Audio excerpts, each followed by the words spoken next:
بشرى سارة لكل السوريين اللي راحوا أولادهم بالمعتقلات.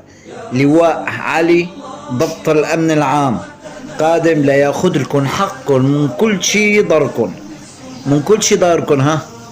كان عم يقول لكم تعوا سووا وضعكم، هلا هو بده يجي لعنكم. عم يقول لكم تعوا لعنا، هلا خلصت تعوا لعنا، هلا هو بده يجي لعنكم.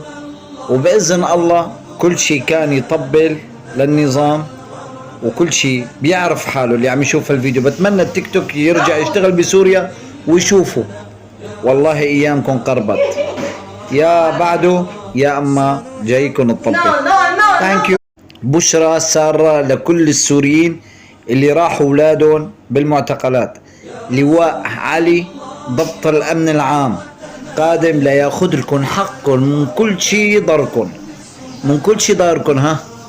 كان عم يقول لكم تعوا سووا وضعكم، هلا هو بده يجي لعنكم.